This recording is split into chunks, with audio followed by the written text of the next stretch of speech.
All right, so page 4, right? Page 4. I'm coming from 88.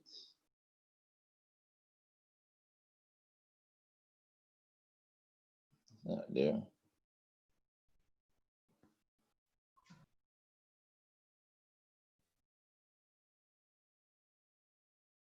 Oh, this one.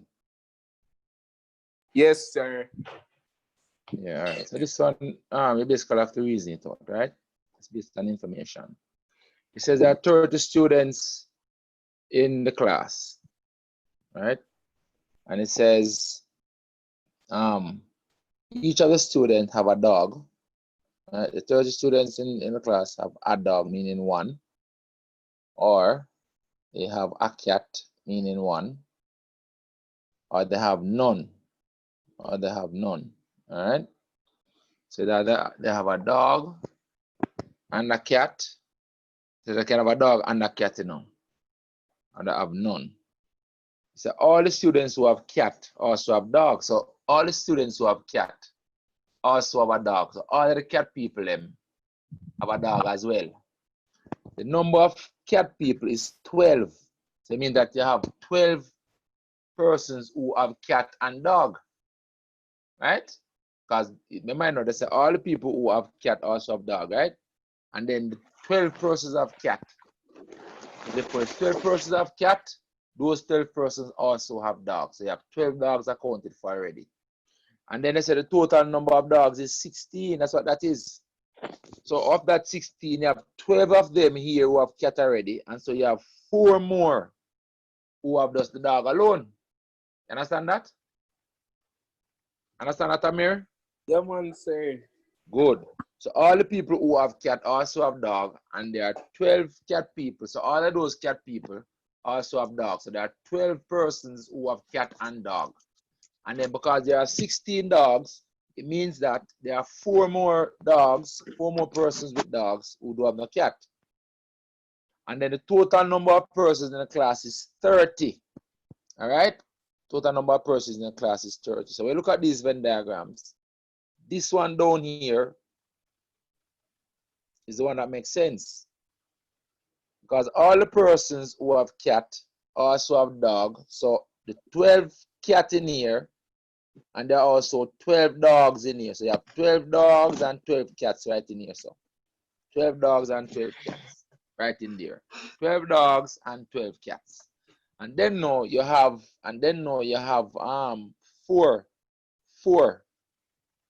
who don't have any, who don't have a cat. There's 4 dogs right there. So in total in dogs is 16. Right? Total in dogs is 16. The 4 plus the 12 is 16. Right? So that's why I have the 16 right here. Right? And Yeah, then man, now sir. they said the total in the class is 30. So you're already taking care of 16. So the other 14 students in the class are out here who don't have any cat and dog. So that's why that one is the one that makes sense. Cool? Yeah, man, sir. Thanks. All right.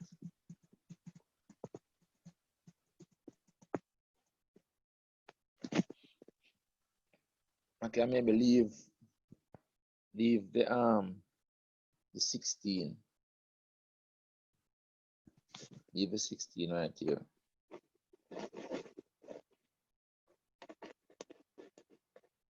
Total in dog must be 16, while total in the cat is 12. All right, and the total in the set is 30. All right, so that is that. All right, so we're going back down to 88.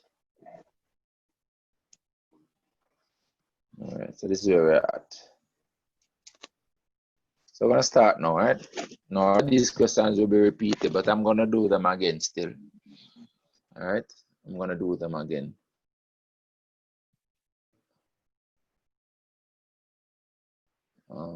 Even though much of them repeated this morning, let's maybe do them again.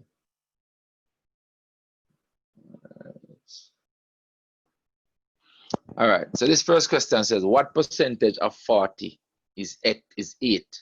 So let's say you don't know the percentage, you call it x. So it means that you set up an equation, x percent of 40 must be equal to 8. and trying to find the x. All right, so you divide on the 40. You can start canceling from now, you know. You can start do some canceling from now, you know, like this. Cancel that, right? Then 4 on this side, cancel with 8 on this side, give me 2. And then this 10 one multiply across here, right? And so the x would be equal to 2 times 10. X is 20. Right, so anyway, work it down, the answer is 20. All right, this one says 4.3 times 0.37 is equal to this. And based on that, let us to know what this is equal to. So all you have to do to know what this is equal to is work out the net change in the decimal place in terms of positive and negative. Positive is if the decimal point moves to the right. Negative is if it moves to the left. So firstly, from this to this is one move to the left, one move back. All right, we're on the net move. So it's a -1 back to here. That's a -1. And then now to go from this to this is a move of 3 places to the right to get to this. 3 places to the right. So you go 1, 2, 3 places to the right to get to that. That's a +3. So the net move in the decimal place is actually +2. +2. So to apply that +2, you just move these 2 places to the right to get the answer is 1, 2. So the decimal point right there. That is a +2. And so the answer is when the decimal point is at the between the 9 and the 1. And so that is the answer right here. And that's it. Just work out the net change, net movement in the decimal point. Since they're the same values, so you just need to look how the decimal points move. All right, this question, I'm dividing by 0.01. I'm going to set up as a fraction. It says 11.1 divided by 0.01 is 1 divided by 100. 1 divided by 100.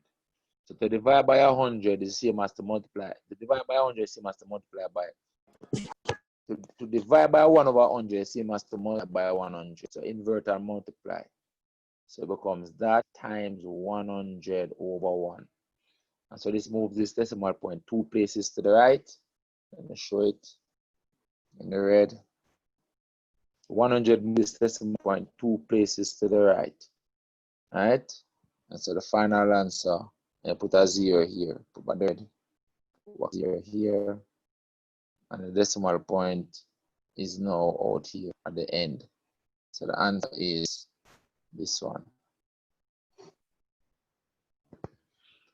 All right, in the exam, you want to move quickly. All right, this one. This written in standard form. So if we're writing this in standard form, we need to get the decimal point here. So we need to move it 2 places to the right. So we're going to adjust the positioning of the decimal point without changing the value. All right, without changing the value of the number. So it is 0.346. No, not 0.346. 0.0346. To move the decimal point, I'm going to multiply it by 10 squared. No, 10 cubed. Yeah, 10 squared. 2 places. I have to move it 2 places. So multiply by 10 squared. To cancel that, we multiply by 10 to the -2. And I'll apply this to move the decimal point. And when we apply that, it's going to become the 3.46 that we want times 10 to the -2. All right. I mean, these questions, I can sometimes look at them and know the answer, but I just want to give you a method just in case you don't remember. So that is it. We have to move it 3 places to the right. All right. So that is that one. So the answer is D. The next one. $350 is shared ratio to 5. What is the smaller value? What is the smaller value? So I want to set up like the ratio question. Easy way to do ratio question is to multiply and divide by constants. So we're doing 2 to 5. I'm going to put in a total, which is 7. 2 to 5 to a total of 7.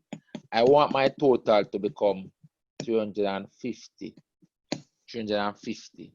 right? So for it to become 350, I have to multiply it by 50. I have to multiply the ratio by 50. Multiply the ratio by 50 to get the total side to become 50. Then this would now become 250, and this will become 100. All right, so those are the values, and you see that these two are to give you the 350. So you know it's correct. So the smaller value would be this one. The 100 would be smaller value. That's what they wanted. The smaller value is 100. All right. The next one. There are 40 students in a class. Girls make up 60% of the class, and then 25% of the girls wear glasses. How many girls wear glasses? So first we need the girls. So the girls is 60 over 100, 60% of the 40 students. And then now we want 25% of the girls. Remember, this is the girls, you know. So we need 25% of that. So it's 25 over 100 of the girls. That's what we're working on. And that's going to give you a final answer. Right? 25% of 60% of 40. So just in the exam, you can slip down now. Well, 25 into this is 1, 25 into this is 4. And then we can say cancel the 0 and cancel the 0 there. And then we can say the 4 times the 10 here, so it's 40. And this cancel with this 40, it leaves with an answer of 6. So the answer is 6 right there. All right, so the answer is the 6 is E. All right, next question. Next question says, square root of 181 lies between which two values? Right, now we know that the 13 squared is 169. Let's write it out. 13 squared is 169. And 15 squared is 196. So therefore, the 181 is somewhere between here. Right? And therefore, the square root of 181 must be between the 13 and the 14. Right? These answers don't make any sense. Right? This one would be from 144 to 169. So 181 is not in that range. And this one would be 121. 121 square would be 169. 181 is not in that range. Answer is A. All right, answer is A. So just gotta check out what the square of the values are basically. All right. This one now, so they break out the number into the 99, the 100, and the 1, right? So it's gotta keep the 99, and so we write it as 99 times the 100, and write it as 100 plus 1.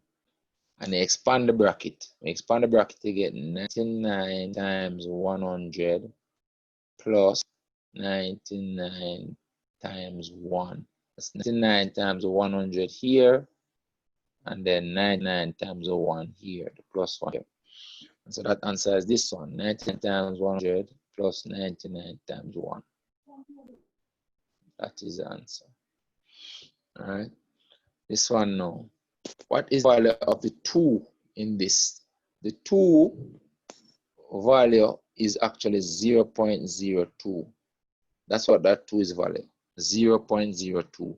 And 0.02 is the same as 2 divided by 100. So the answer is this, 2 divided by 100. All right, this one now. This one says the square root of 8.2 is 2.86. And I want us to work this out without using a calculator. All right, so what we have to realize is that this expression that we have here is actually the same as the square root of 8.2 times the square root of 10 squared. That's what that is, you know. Square root of 10 squared. Now the square root of the 8.2 is a 2.86 that they told us right here. And the square root of 10 squared is 10. Square root of 10 squared is 10, because 10 squared is 100, and Root of 100 is 10. So this 4 becomes 28.6. Or they want it as, or they also want it as, also it's basically, they basically want it this format. So that's how I've checked the answer now. So this answer is there. So it's basically 2.86 times 10. So we keep an eye on the answers. All right, questions are repeated question, and pay attention to it because they can come and change, for example, this value on the next paper and change it to 3. And nobody going to think the answer is this is the answer, and that time it will be wrong. This would then become the answer. If they change this to a 3, for example, a simple change like that. So pay attention, make sure, right? So the intersecting values are the values that is the values that are common to the 3 sets. So the 2 is in all 3 sets. 2 alone is in all 3 sets. So this is actually equal to 2. All right, so this is the, all right, first page. Then we'll come to the next one. This question says, which of the following is defined as this? Now this Z means integers. Z means integers. That's the notation for integers, Z. So that W is for whole numbers, and N is for natural numbers. The Z is for integers, meaning positive or negative whole numbers. So this is saying the greater than or equal to here means that the negative 1 is included, but the less than here means the 3 is not included. So therefore, we're basically going from negative 1 to 2. Negative 1 to 2. So this is negative 1 to 2. So that is the answer. You're not including the 3 because the equal is not on the 3. All right, negative 1 to 2. All right, next question. If a universal set is 1, 2, 3, 4, 5, 6, and H is 3, 4, 5, 1, what is H complement? H complement are the elements that are not in H. Right? So we can mark the elements that are in H. 3, 4, 6. So it means that the other elements are in H complement.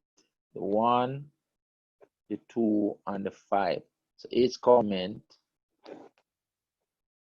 is the 1, 2, and the 5. Elements that are not in H. 1, 2, 5. So you see the answer there is D. 1, 2, 5. All right. All students in a class play Scrabble or checkers or both. Right? All the students play something.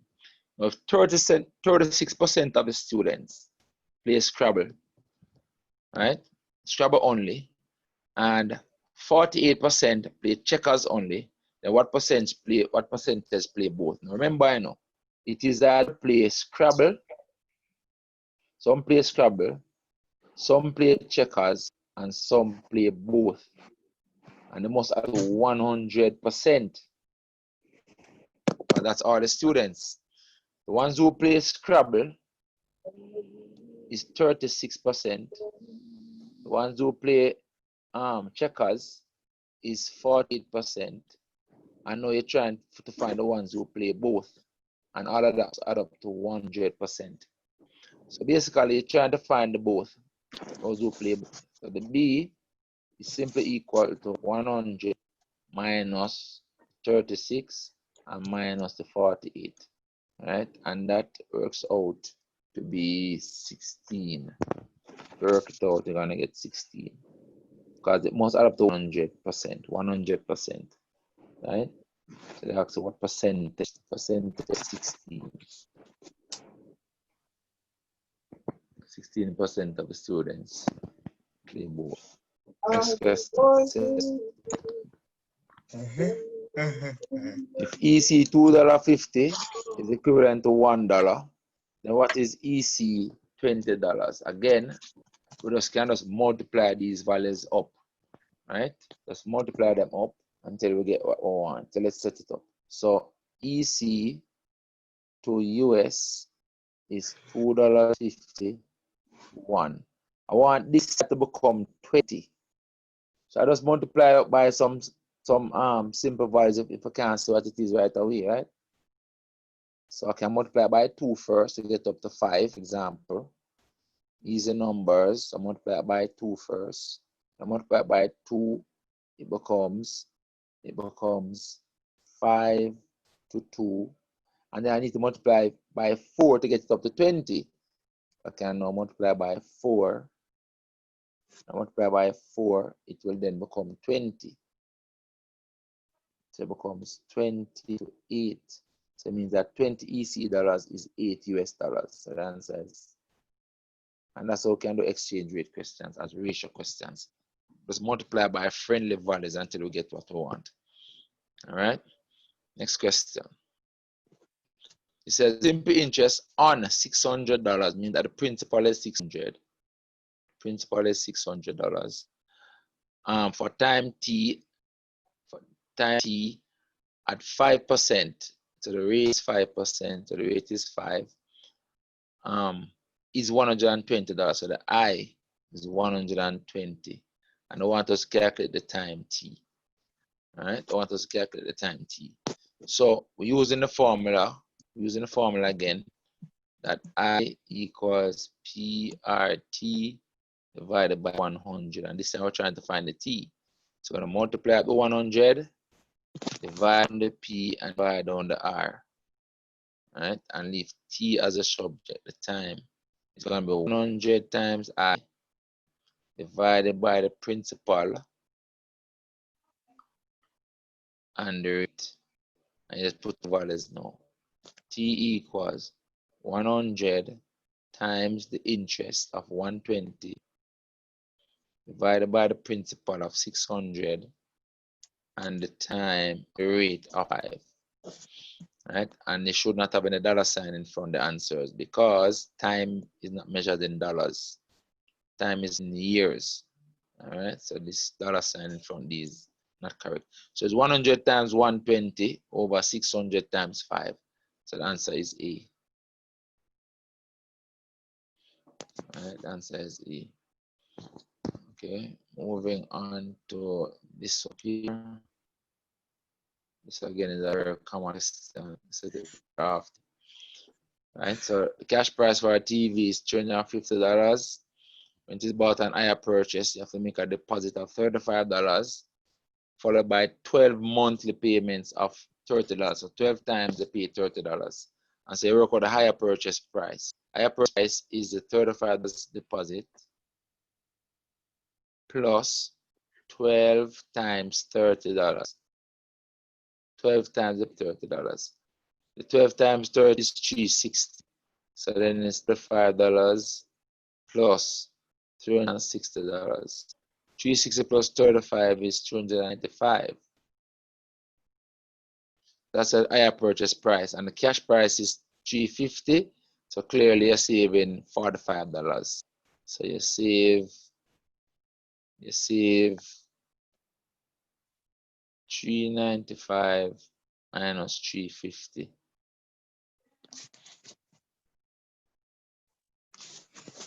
So you're saving $45. So the answer is D. All right, next one. Tom bought a pen for $30 and sold it to gain. He wants to gain 20% on the cost price. How much did he gain? He gained 20%. So 20% of $30. And this one easy. I can also say 10% is $3. So therefore 20% is $6. Right? And when you want to work it out, this is equal to 6. All right, that is equal to 6. If you cancel the zeros, you see you're left with 2 times 6. 2 times 3, which is 6. Next one. A dinner at a restaurant was advertised at $6 plus 18%. The total bill for the dinner is the tax plus the amount that they paid. All right. So the tax is 18% times the $60. That is the tax. Right? So it's 18 over 100 times $60. And you basically just cancel this down. Right? So we cancel it down step by step. Right? Then into that. I want to keep the 10 and multiply the 6 times 18. But the 6 times 18 is 6 times 10 first. 6 times 10 first, which is 60 plus 8, 48. That's right. Yeah, plus 60, 48. And dividing that by 10. All right, so that becomes 108. 108 over 10. Right, which therefore is 10.8. So that is the tax, 10.8. Tax is 10.8, and therefore the total is the $60 that I pay upfront plus the $10.8 tax, and 10.80 plus 10.80. So that is 70.8. All right, and that's that. I mean, multiple ways to work it out, and that is one of them. All right, so a store offers a discount of 10%. So this is a discount now, so you're taking off 10%. To customers who spend more than $20. If a customer's total bill is $80, what is his actual pay? What did he actually pay? He actually pays 90%. He pays 90%. Let's write it out. He will pay 90%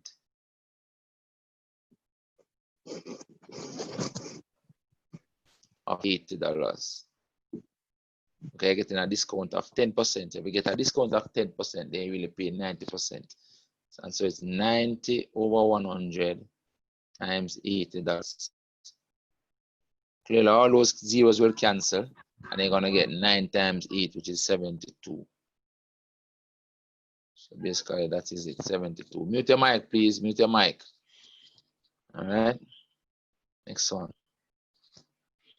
Next one says, if the simple interest on $800 for 3 years is $60, what is the rate? Same thing again. I equals PRT 100.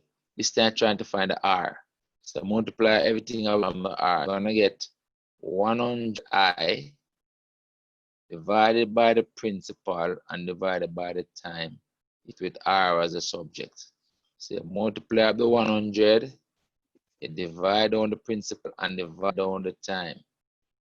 Right? And left with the R as a subject, and you put in the values now. So it becomes 100 times the interest of $60 divided by the principal of $800 times the time of 3 years, and that is equal to the rate. And all you have to do now is cancel it down in the exam. You can use a calculator. So the hundreds here cancel with that, and the 3 into this makes 20, and then 4 into this goes 2, and 4 into this goes 5. So 5 over 2 is 2.5. So you have to 5 over 2. The R equals 5 over 2, which is the same as 2.5%. So the answer is this one, 2.5. All right, just cancel it down. Put in the values and then cancel it down. All right, so that is that. Number 22. Number 22 says a man's annual salary is $45,000. There's a tax-free allowance of $13,000, meaning that he doesn't pay tax on $13,000. he has to pay a tax of 20% on the taxable. So we have to work out what the taxable is. So the taxable amount is the 45,000 minus the 13,000 that he doesn't pay tax on. And that gives us 32,000. So he's paying tax on 32,000. And therefore the tax is 20%, 20 over 100 times the 32,000. When all those zeros cancel, you're going to have a 64 in there somewhere. 2 times 32 is 64. So see there, the only one with a 64 is this. This must be the answer. I don't think I have to waste time and work it out. That must be the answer. All right. Next one. Next one says, the product of a number P and its reciprocal may be written as, the reciprocal of P is 1 over P. The reciprocal of 2/3 is 2. When you flip the number, the reciprocal of a half is 2 over 1. All right. The reciprocal is basically flip the number, right? That's basically as simple as that. So the reciprocal of P is 1 over P. So the product of P and its reciprocal is the product of a number P and its reciprocal is P times 1 over P, which is going to be equal to 1. So this is it. All right. That's it. Next question. Expression. We want to expand it. Now we're expanding this expression. Remember, it is, let's use the red. It is this times this and this times this. And then let's use the blue for the next part. It is then the -2 times this and the -2 times that. All right. So let's put in the red one first. So the red one will be x times 3x is 3x squared. And x times 4 is 4x. And then the blue is really -2, you're multiplying on -2. Not those 2, -2. So it's -2 times 3x is -6. And -2 times +4 is -8. And then these two middle terms are like terms. Come back to the purple now. These two middle terms are like terms. You can add them together and make one term. Both of them is in terms of x. So this comes back as 3x squared. The middle term becomes 4x minus 6x, which is -2x. And then this -8 comes as -8. And so that is the answer. 3x squared minus 2x minus 8. The answer is this one. All right, let's see. This one. This simplify now. These are indices. When you multiply indices, you add the power. When you divide indices, you subtract the power. That is when the base is the same. All right. So what will happen is that this thing, firstly, if you work the numerator first, will be equal to a to the m plus n divided by a to the q. So now dividing, right? And when you divide, you subtract the powers. And so this becomes a to the m plus n minus, subtract the power now, minus the q. And so the answer is the last one.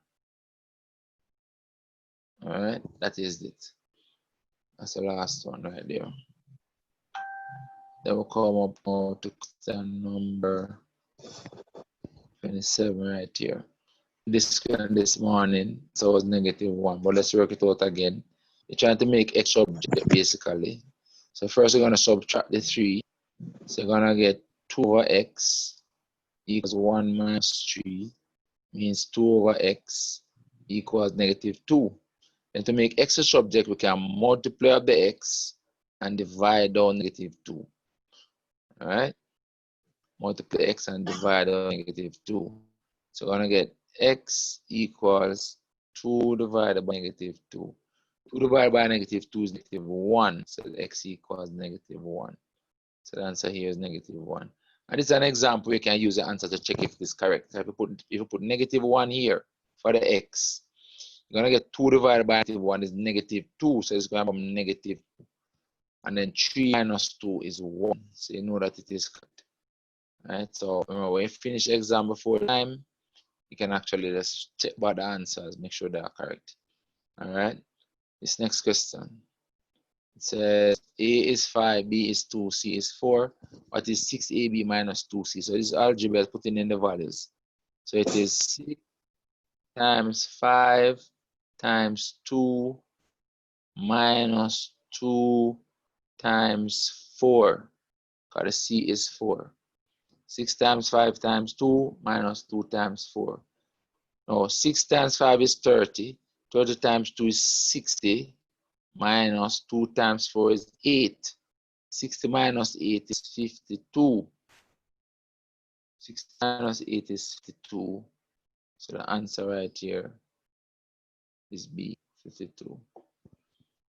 All right. Next part.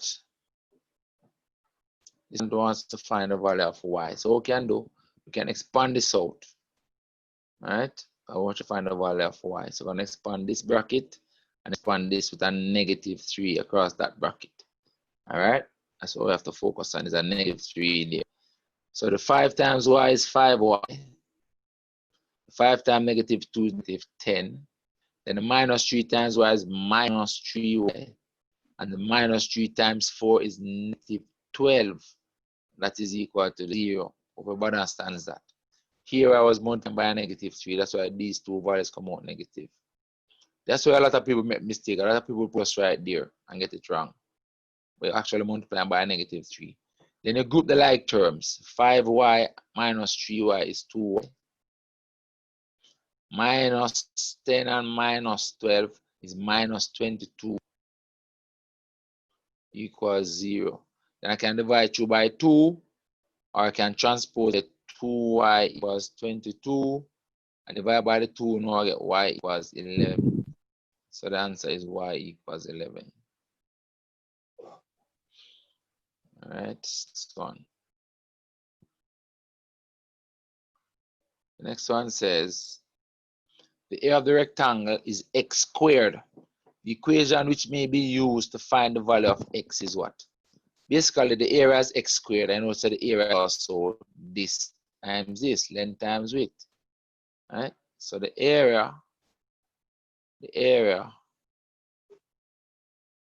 is equal to 2 times x minus 4. And the area is x squared. X squared is equal to 2 times x minus 4. So that answer is right on top. It is A.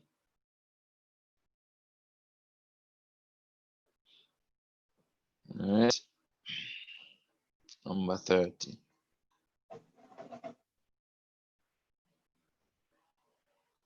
Question says, the sum of two numbers x and y is 18 and their difference is 14. The sum is 18 and the difference is 14. Which pair of equations below describe the above statement? Easy. The sum is 18 and the difference is 14. See here? This is the sum. This is the difference. Sum is 18, difference is 14. I don't work them on, that's right. Which why basically describe the statement. See here? Sum is 18, difference is 14. All right, simple as that. This question says, in the circle above, center O, the area is 20 centimeters squared. I think they give the same question and I said the circumference or something, you know. The area is 20. The area of the minor sector, another one, the minor sector. Remember now that the sector, area of the sector is a fraction, theta over 360, times the area of the circle. That's why I always put pi r squared there for the area of the circle. This is A. Right? So the area of the sector, the angle is 60 degrees in the sector. 360 and the area of the circle is 20. So therefore the answer is A. 6/360 times 20. 6/360 is a fraction of the area of the circle that the sector is. All right. Next question says the volume of a cube of 86 centimeters is 6 times 6 times 6, which is 216. Right? Because it becomes 36 times 6. And we have to go any further because 36 times 6 must be greater than these first three values. All right, most answer must be the last one. I don't even have to waste time and work it out. All right, sometimes that's how these questions are. You have to waste time and work them right out. Number 4. Number 34 says, if it took a speedboat 9 hours to travel a distance of 1080 kilometers, what was the average speed? The speed is the distance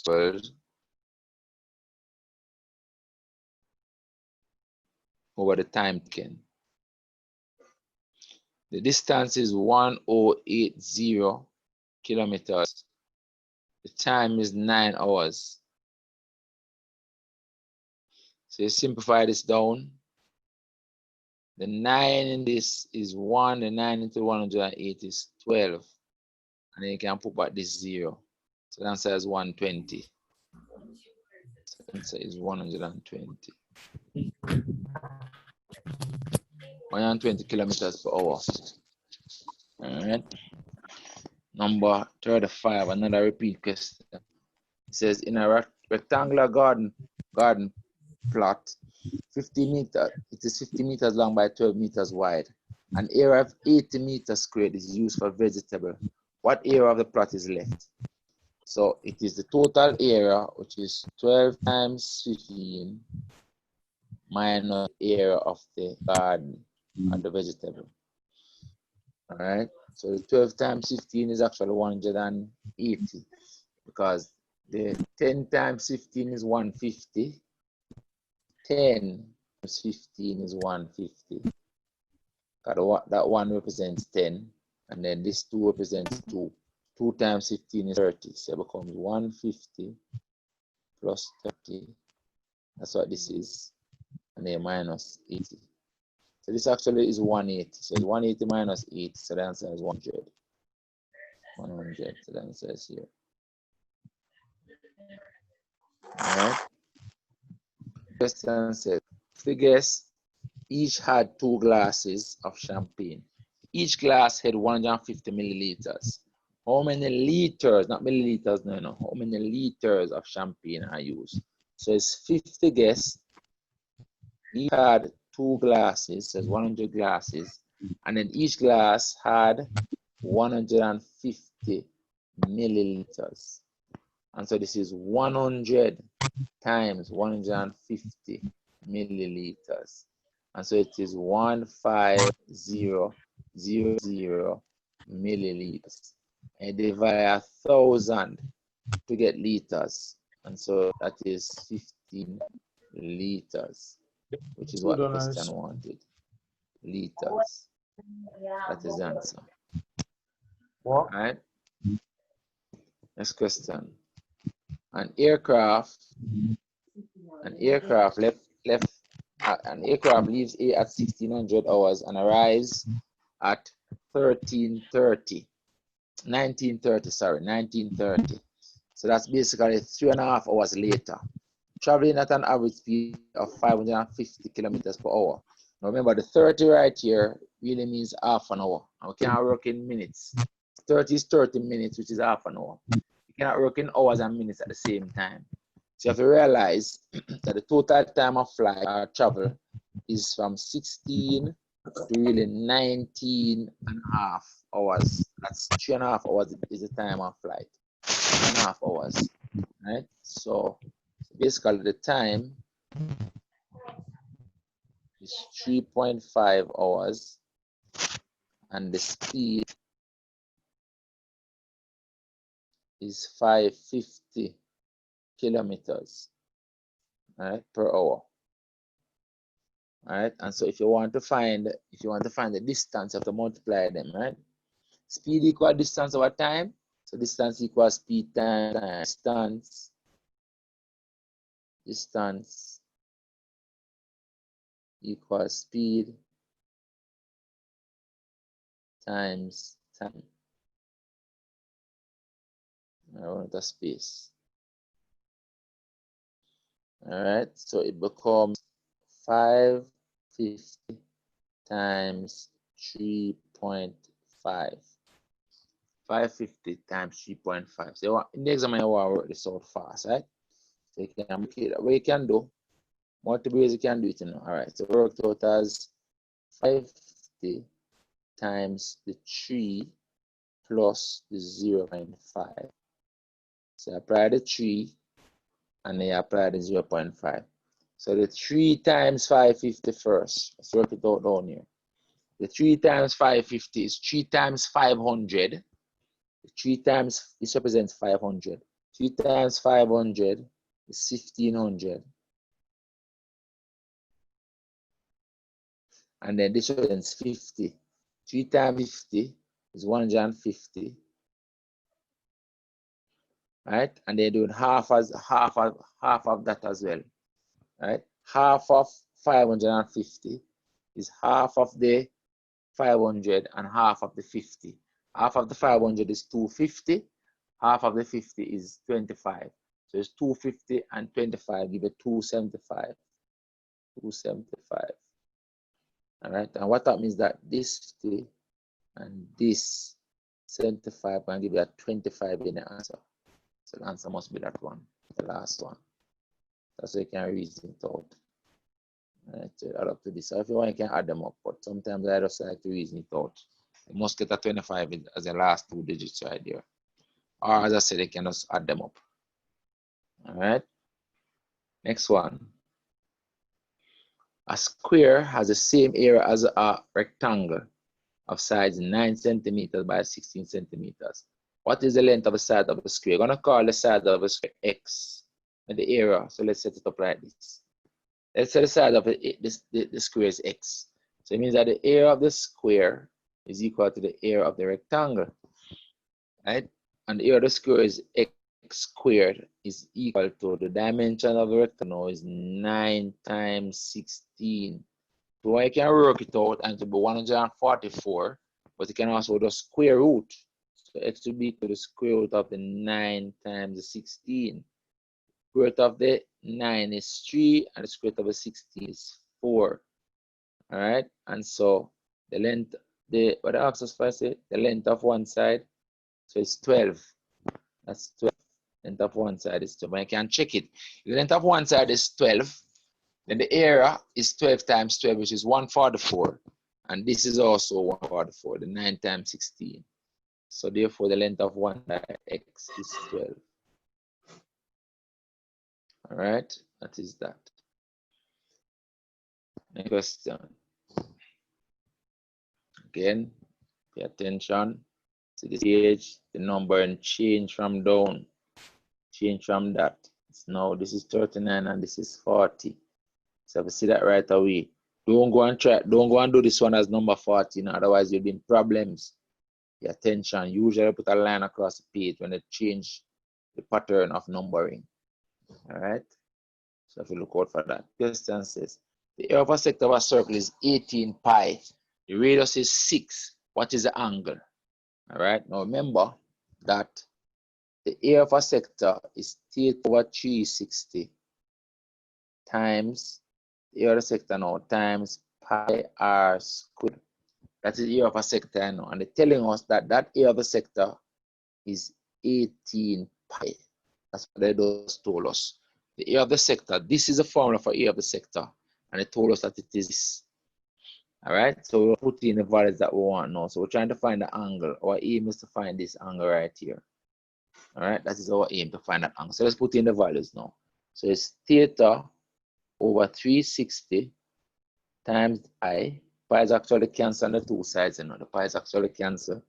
And the radius is 6. So you get 6 right here. 6 squared. And that is equal to 18 times pi. So on the two sides of the equation will cancel if you divide both sides by pi. This 6 squared is actually 36. 36. So 36 will cancel 36 out of this and give me 10. I'm just going to cancel. This is 36 and 36 will give me 10. So then now I am left with this. I just need to multiply this 10 across here by the 18. And so my theta becomes 10 times 18 or 18 times 10. 18 times 10, which therefore is 180. So my angle is 180 degrees. So this is the answer right here. My angle is 180. I'm working degrees, so I don't have to put that. All right, then this now 40, pay attention. Don't go and do this down here as 40 as I run into problems. This now is 40. So it says, the following scores are obtained by 11 football in a goal scoring competition, a goal shoot competition. What is the mode? The mode is a score that occurred most frequent. Looks like the 3. 3, 3, 3, 3. So there are 4 3s there. So that must be the mode. All right, the one that occurs most frequently. Nothing else occurred 4 times. So the mode is 3. The modal score is 3. This next question, no. So I think this question is the same question I gave this morning, right? And they're asking some different things now. This morning they asked for the median, now they're asking for the mode. And this morning they told us that I think it was 58. So that's a similar question. I don't know if it's the exact same question, but it's very similar. Same diagram, I think it's the same question. So the bar chart shows the number of students who bought different number of books. It says how many students bought exactly. Now this morning they told us that the number was 58, you know. And then they asked us for the median, and the median corresponds to 26 students. Remember that? Did that this morning. So it's the same information, but it's a different question. So be careful. How many students bought 4 books? So see it here. 4 book students. 4 book students are right here. This bar represents the 4 book students. You can see that it is 9, corresponds to 9 up there. So 9 students bought 4 books. Right? 9 students bought 4 books. Next one says, what is the mode? Next one says, what is the mode? The mode is the most frequently number of books bought. Remember, these are your scores, and these are your frequency. These are your frequencies, these are your scores. Mean, mode, median, these things are scores. Right? Mean, mode, median, range, interquartile range are scores, score values. Right? So the horizontal axis is your score. So the answer must be one of these values down here. Right? And it corresponds to the highest frequency. The mode corresponds to the highest frequency, which matches the tallest bar or the highest bar. Right? So this is the tallest bar, which represents the highest frequency. Tallest bar. And therefore the mode is this. The mode is 5. So therefore this is your mode. So the mode is actually 5, corresponding to the highest frequency. All right, and that is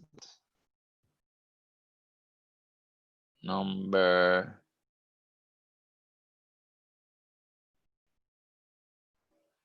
43. So number 43 says, in a class of 20 students, 12 are girls. So if 12 are girls, it means that 8 boys. You have 8 boys. And so what's the probability of randomly selecting a boy? 8 boys out of the 20. See? And I told you this morning, you know, I said, I did this morning, this same question, the 8 over 20 was there, you know, was the answer. But you see that this time, actually break it down. So you divide by 4 and divide by 4. Divide by 4, 2. Divide by 4, get 5. So the answer is 2/5. 2/5. So it is this one. All right, this next says the pie chart shows how 100 children spend their leisure time. The number of children who use their leisure time for games is approximately what? So one, games. This is games. This is games. No, this is games. If you look at it, games and hobby is half of the thing, right? You want to estimate games. So the games and the hobby is half of the thing. See there? Games plus hobby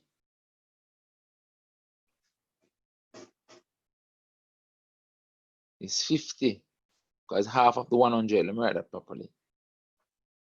Let's write G and H. Games plus hobby is half of the 100 students. God, it says 100 students there, right? 100 children everywhere. And this is one straight line. So I mean, this is half of it, those two. And clearly the hobby is some of it. So based on the number, it must be a number less than 50. So this is 50. Games plus hobby equals 50. So based on this, if that is 50, then here will be 25. So it's actually more than 25, but less than 50, right? So therefore the answer must be 40. So games must be more than 25, but less than 50. So therefore that is 40. Hope everybody understands that. All right, less than 50 and more than 25, as more than half. The game is more than half of the 50. All right, that's that. Next answer. To only obtain the following score, what is the median? So remember, to get the median, you need to put the data in ascending order first. All right, ascending order first. So when you put it in ascending order, mark them down, right? Ascending order, it will be 3, 4. Next value is going to be 5. Then 6. Then 7. Then 8 twice. 8 and 8. Then 9 twice. I want the median. So the median is the middle score. How many scores are there? 1, 2, 3, 4, 5, 6, 7, 8, 9. So there are 9 scores there. One of them median, one in the middle.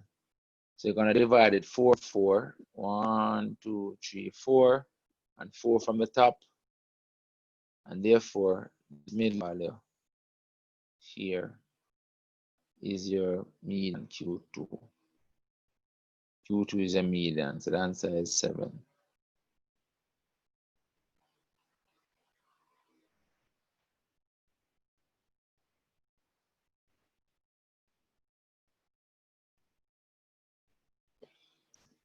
All right, easy like that.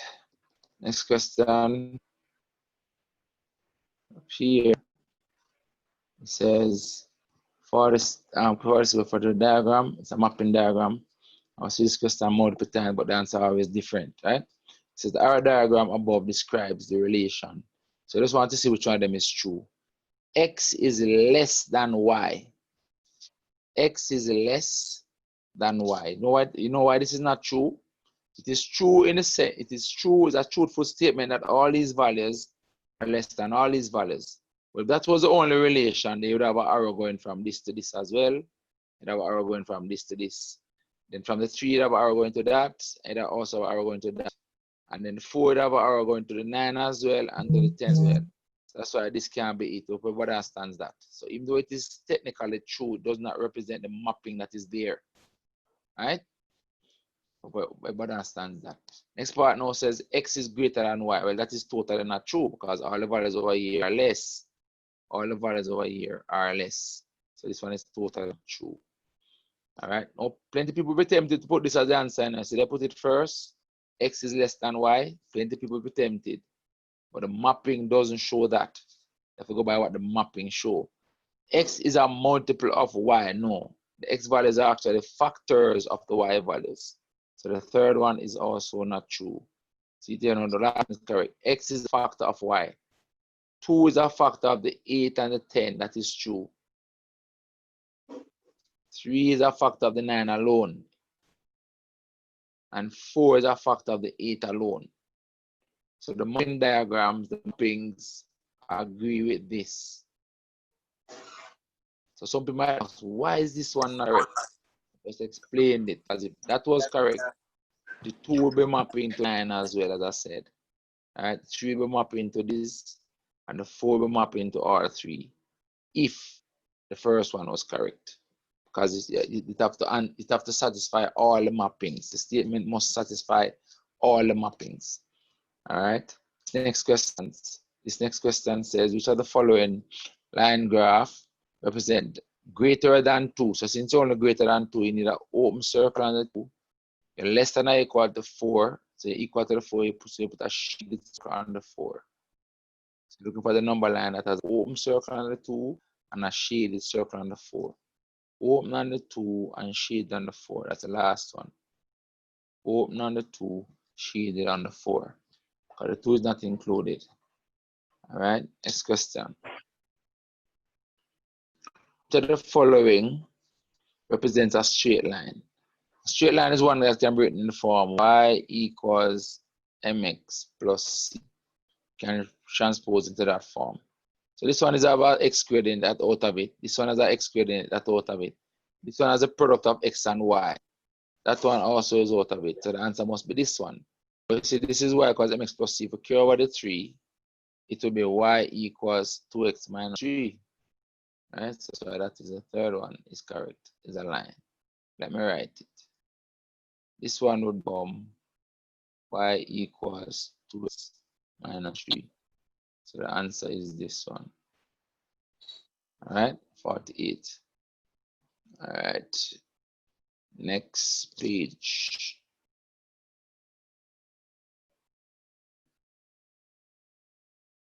So give us a question. I want to find each of -6. All right, we did this question this morning. So it becomes 3 times -6 minus 2. Mute your mic, please. Mute your mic. Mute your mic. Somebody might keep chiming. Something keeps chiming. Just mute your mic, please. Divided by 5. Divided by 5. All right, so I wrote this down now. So this is actually -18 minus 2. This is -8. 3 times 6. Divided by 4. And so it becomes -20 over 4, which then is negative, no, not 4, over 5. Over 5. So it becomes -4. So the answer is E. Let me look and see whose mic is on. So the mic is on.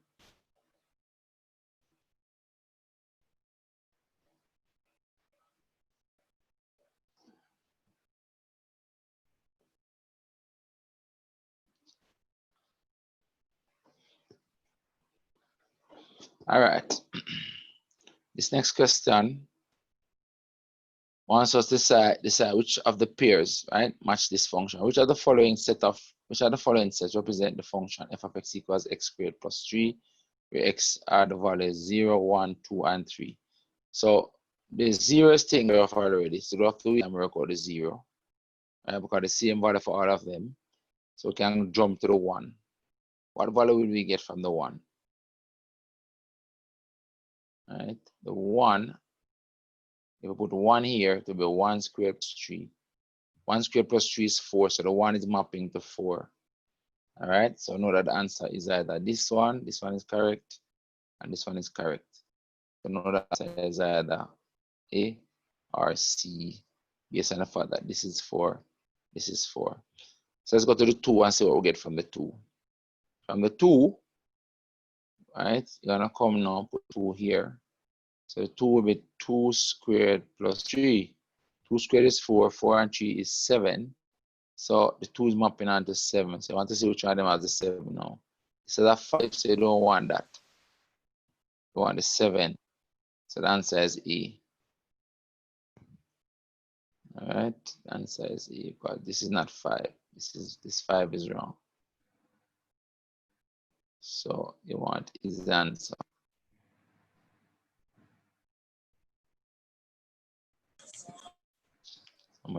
Somebody keep pinging. Why someone just keep pinging? Mute your mics, please, guys. Mute your mics, please. Oh, I should mute now. All right. All right.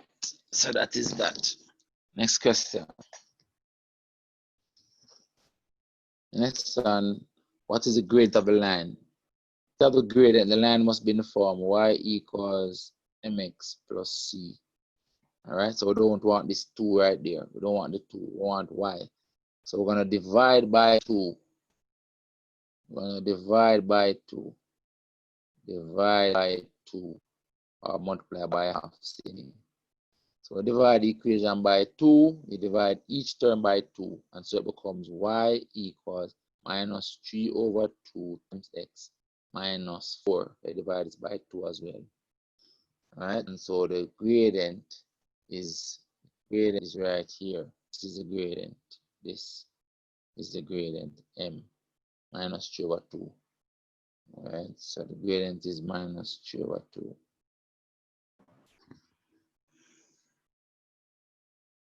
I don't understand. Somebody keep pinging.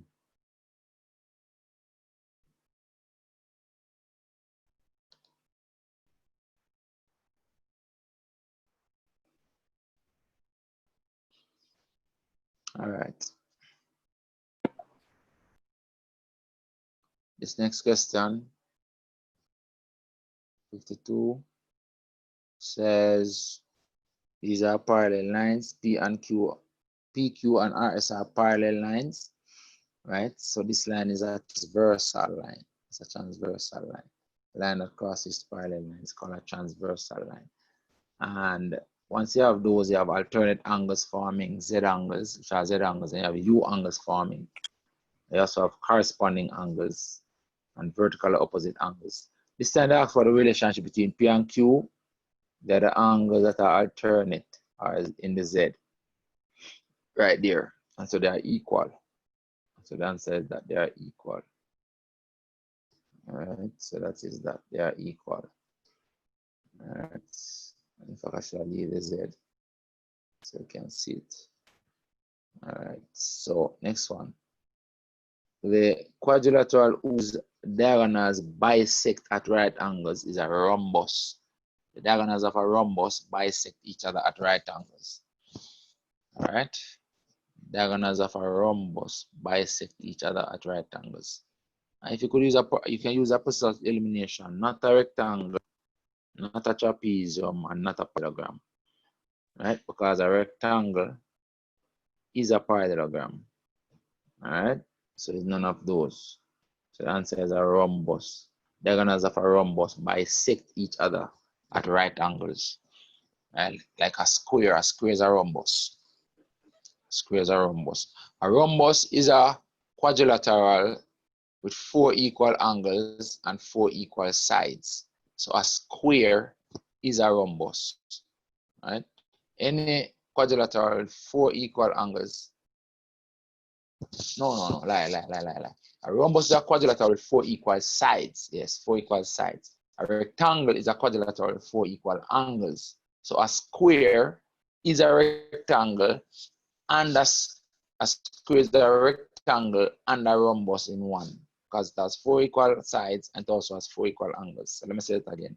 A rhombus is a quadrilateral with 4 equal sides. Just that it don't have to have 4 equal angles. So it can be drawn, for example, like this. The 4 sides are equal, but it's not a square. 4 sides are equal. Right? That's a rhombus. And then the diagonals now, the diagonals will cut each other at right angles. Bisect. Bisect means divide in 2. Bisect either at right angles. So the diagonals will look like this. And they cut each other in half at right angles. That's a rhombus. So a square is a rhombus and a rectangle. So a rectangle is a quadrilateral with 4 equal angles. Each of them is 90. A rhombus is a quadrilateral with 4 equal sides, or a parallelogram with 4 equal sides. And then now a square is a rhombus and a rectangle in one. All right. This question, angular center is twice angular circumference. So the angular center that I want is 2 times 50. Angular center is twice angular circumference. 2 times 50 is 100. So angle Y is 100. All right. Moving on to the next page. Page 50. Next question. Page. Next question. This question, same thing all the time. Ship sailed 8 kilometers due east. Again, the cardinal system. North, spell we across here. Always spell we west to east. If you're going due east, it means that you're going towards the east. So this means it's going 8 kilometers this way. 8 kilometers towards the east. Here. Right, 8 kilometers this way. And then the 6 kilometers north. Let me sketch it over here. So you go 8 kilometers this way first. And then go 6 kilometers north. So looking for the diagram that does that. 8 kilometers to the right, 6 kilometers up afterwards. The answer is the one C. All right, that's it. Next question. This question again repeated. Each of the following A prime is the image of A. Which of the diagrams shows a reflection in the x-axis? We did a question that said y-axis. Right? I think either yesterday or today. And it's a reflection in the y-axis would be this one. That's y-axis, but we don't want that. We want x-axis now. X-axis we want. So the x-axis, this is not x-axis. This is a rotation. 90 degree about the origin. That's a rotation. If I wanted a clockwise 90 degree rotation about the origin, that would be that. So this one's a reflection x-axis, straight on across x-axis. Oh Lord. So that is that, reflection in the x-axis. And we come to the very last page of this document, which is just all repeat questions, all of them. Well, this one not. This question gives this diagram again. I think the last time it said 30 degrees and 10. This time it's 35 degrees and 12. It's an angle of depression there from G to X. So the angle of elevation looking up from the other end is also 35 degrees. Angle of depression is looking down this way. Angle of elevation from the other end is looking up.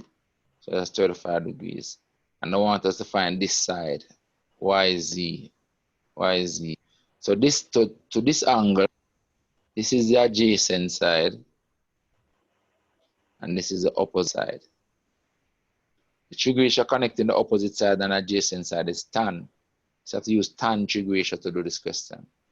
So tan of 35 degrees, the opposite side YZ I want to find over the adjacent side of 12. To make this is a subject, all we have to do is multiply the 12 up here. Right? Multiply across the 12. So YZ is 12 tan 35 degrees. 12 tan of 35 degrees. Let's write this properly. 12 tan of 35 degrees. So that answer is right here.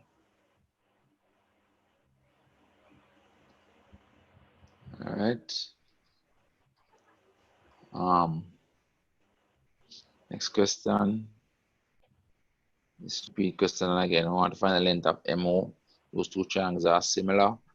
So all you have to do is look how the sides change. Corresponding side. This side is half to this. So this side is times half. So these two correspond to the time half again. Times half again. So it becomes 3.5 if you times half. So MO is 3.5. All right, so MO is 3.5. And then number 58, just this diagram, and it's asking us what is 4/8.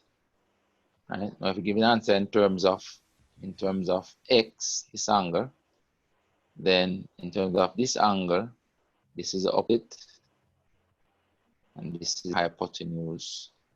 This is hypotenuse because it's opposite the 90. The hypotenuse is always opposite the 90. All right.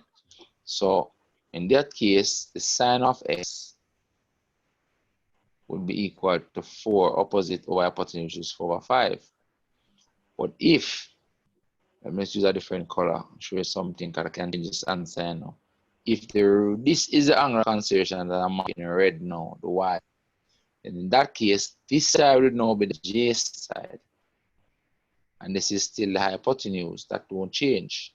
So this is the hypotenuse. The hypotenuse is always the hypotenuse. And in that case, you have to say cos of y, not 5, it's 4/8. 4/8. I put 5 because I'm so familiar with 3, 4, 5 triangle. It's 8. 4/8. Right, and the cos of 1 now, in this case, will also be 4/8. So you see that the answer can be sine of x, can be cos of y. So but this if they set back this question, this time, you know, the answer is sine of x, you know. See it here?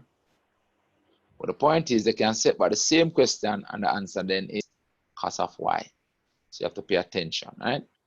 So sine of x or cos of y will be equal to 4/8. So they can set by the same question, and instead of putting sine of x as one of the options, they put the cos of y. And that will be the correct answer if they put the cos of y. All right, so this last question now says, so the diagram shows two right angle triangles, right? Two right angle triangles. It says the length of the side x is what? So basically,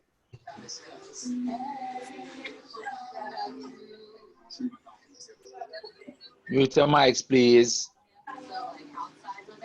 If a fifth line I supermarket. Jesus. Mute your mics, please. Mute your mics, please. Mute your mics, please.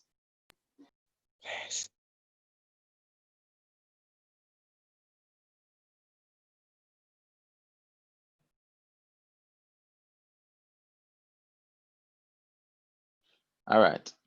So remember the 3, 4, 5 triangle. So you have a triangle which is a 3, 4, 5 triangle. 3 to 4 to 5. That's a Pythagorean theorem. That can be doubled to 6, 8 to 10. Double it, and that's what the triangle is. It's a 6, 8, 10 triangle. So this side right here is actually equal to 10.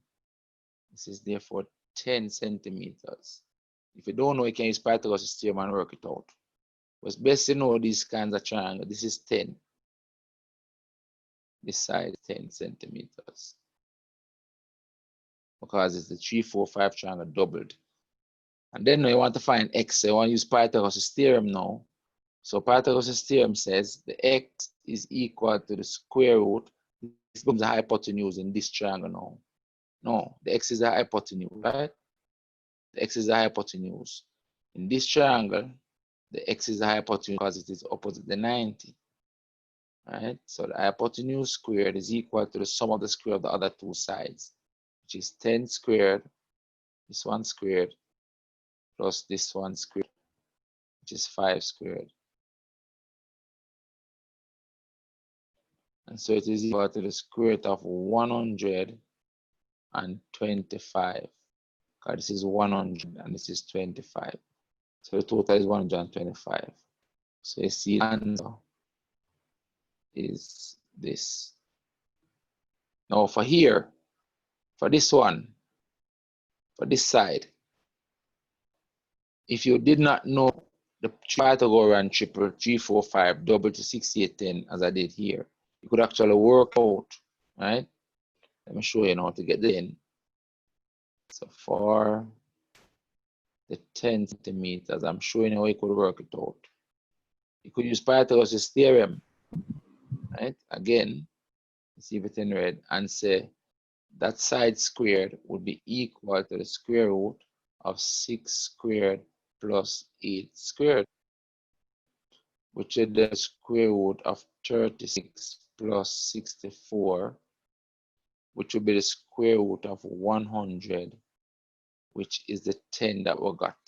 So if you didn't know the 6, 8, 10 triangle, you could actually work it out using Pythagoras theorem, as I did right here. Square root of this side squared plus this side squared. That's Pythagoras theorem. So that is number 60. And we are done with all these papers, guys. We are done with all these papers. So, a couple persons asked me a couple questions. Let me deal with those first. And then I can ask if anybody have any question that I want to look at, right? Let's deal with these questions first. Just give me a second, I'm gonna find the question. Question is here. Somebody asked this one. This was actually one of the questions that we did. So let me find it. I'm just gonna find it here. Or if you see if this one come out.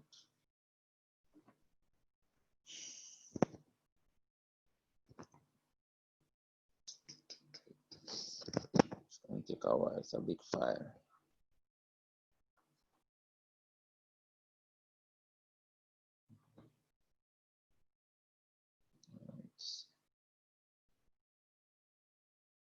So we can explain it right here. Right on screen. All right, so for this question, somebody asked, why is the answer D? What is the answer for this one? In other words, which function? I'm saying that the answer is D. All right. So why is that? Now, remember, you have to know which one is the domain and which one is range. So because the mapping is in this direction, from left to right, this way, right? It means that the domain is over here in different color. It means that the domain is here. And it is a domain that tells you if you have a function or not. Now, the rule says each element in the domain must map one time. Each of them must map, and when they map, they must map one time. So whatever fancy statement you read about what makes a function, the simple terminology for it is that each element in the domain means that every single one of them in the domain must have a mapping, and it can only have one mapping to the codomain. All right? So let's look at the ones that are causing them not to be functions. So this one is causing this first one not to be a function because it is mapping twice. This one also causes it not to be a function because it doesn't map at all. Each element in the domain must map. In the second one, this is the one that is causing it not to be a function because it is mapping twice. All right? In this third one, this is causing it not to be a function because it don't map at all. And this also is causing it not to be a function because it mapped twice. If you look at the last one, this element map and it map one time alone. This element map and it map one time alone. This element map and it map one time alone. Each element must map, and when they map, they must map only one time. All right, so that is why this is the answer. This is the function. All right, that is a question that somebody asked. All right, so let's go.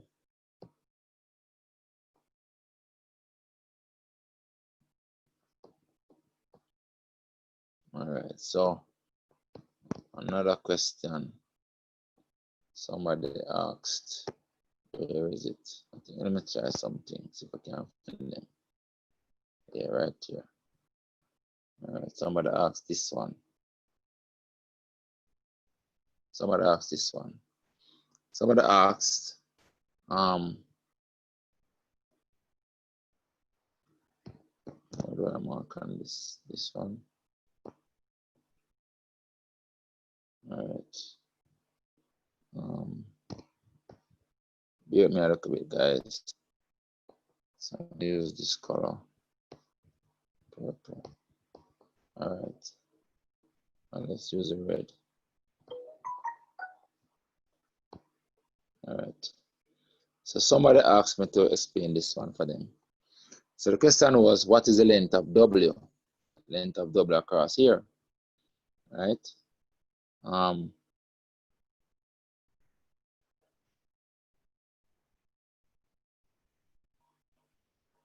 Right, so what is the length W across here? Now this length W is actually the same as this length on this triangle, right? Now this is an isosceles triangle. So since this side is 9, it means that this side also is 9. So that is 9 and that is 9. All right, and then this angle right here is angle W. Vertex is W, so it is angle W. So therefore, to find this length, which is also W across here, small w. So the angle is capital W, but the side is common W. All right. So to find the small W, let me write the W in a different way. Let me write the W different. So let me write the W like this, small W. All right. So find the W. Because we're working in a triangle that is not a right angle triangle. We can use cosine rule in the triangle, right? Right? Use cosine rule. So these become the two sides that you know, and this is the side opposite the angle. Two sides and angle between cosine rule. So I'm going to use cosine rule to find the W. So cosine rule. Can I write down here? No. Can I write up here? No, I have to write it here. Cosine rule. Let's see if we can fit it over here. Cosine rule I have to use. The cosine rule says the W squared is equal to this side squared plus this side squared. Right? The two sides. So it's 9 squared plus 9 squared minus 2 times 9 times the next 9. 2 times this side. Each of them is 9. Times the cosine of the angle between them with capital W. Right? So if you look at it now, this is 2 times 9 squared. That's what this is, you know, 2 times 9 squared. Right? So this becomes W squared equals 2 times 9 squared minus 9 times 9 is 9 squared again. So yeah, minus 2 times 9 squared times the cosine of the angle W between them. And then to get this now, to get the W, all you do now is square root to get rid of that square. So W is the square root of everything. 2 times 9 squared minus 2 times 9 squared cosine of W. That's why the answer is D. Answer for this question is D. All right, that is that. All right, let's look what the next one. Somebody asked.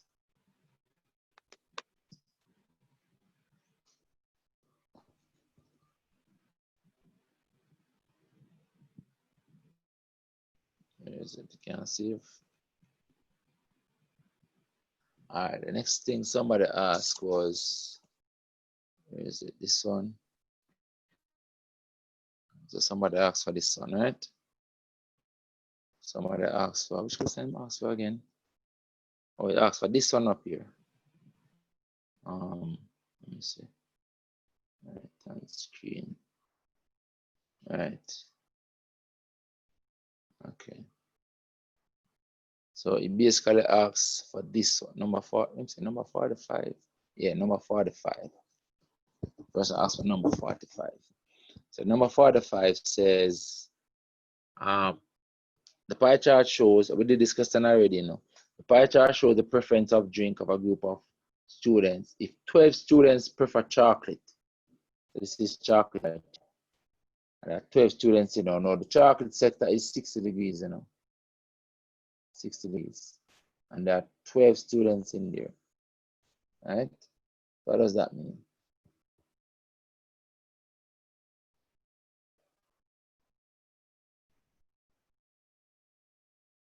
That means that 60 degrees is equivalent to 12 students. And the total number of students corresponds to 360 degrees. 360 degrees is total angle over there. Right? So basically, you want 360 degrees, so you multiply by 6. So that this becomes 360. Right? So you're going to get 360 degrees to 12 times 6 is 72 students. So 360 degrees is 72 students, and that is the total number of students. Because 360 degrees is total in a circle. So it's 2 degrees. That's it. All right. Let's go back and see the next one. Discard. The next question somebody asked for was one of this one. Is this one again, marks for? Is this one marks on this page? Oh, yeah, I think he asked for number 21. 21. Oh, 22, right? 22 the person asked for this one, 22. All right. So this question says the same question, you know, we did already, you know. But we did it first, instead of saying 2 years. Let's try it on the screen. Instead of saying 2 years, it actually said 24 months. That's what it said, you know. We did it before, and it said 24 months. This time it said 2 years, but it's the exact same question. So a loan of $8,000 is paid back in 2 years in monthly payments. Monthly payments of $400. The thing is that the 2 years has 24 months in it, right? And so basically paying back 24 months. So they paid, the person paid back, they paid back 24 times $400. 24 times $400 is $9,600. They paid back. So if they borrow 8,000 and pay back 96, it means that they're paying $1,600 more. That is the interest. So the interest is equal to $1,600. What can I understand that? 96 minus 8,000. And therefore the percentage interest, that's what the percentage interest question one. The percentage interest is equal to the interest of $1,600 over the loan, 8,000. You want to know what the percentage interest on the loan is. Multiply by 100.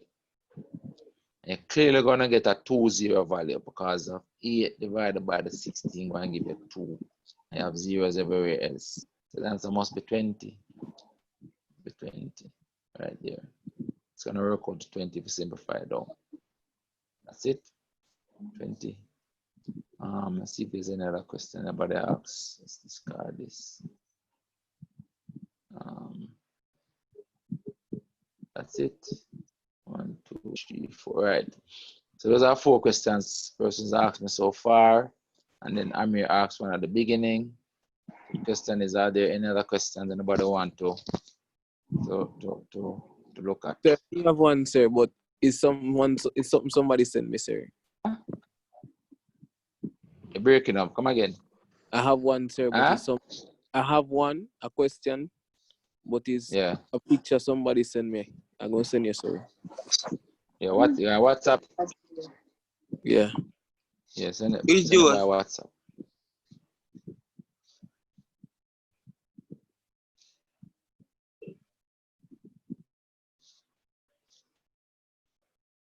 Send it by WhatsApp. Anybody else have any question?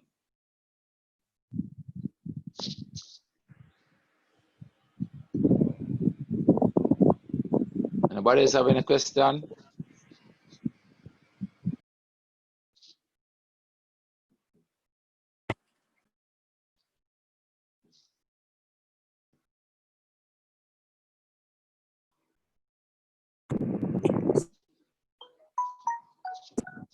Sir? Yeah? You could go for the one that talked about calculating the seconds to hours. Calculating in seconds to hours. It's like 100. You remember which question, which number it was? No, I don't remember which number. All right, let's look at that. What you remember the figure though? It was seconds to hours, right? Yes, seconds to hours. Yeah, let me see. Let me show you.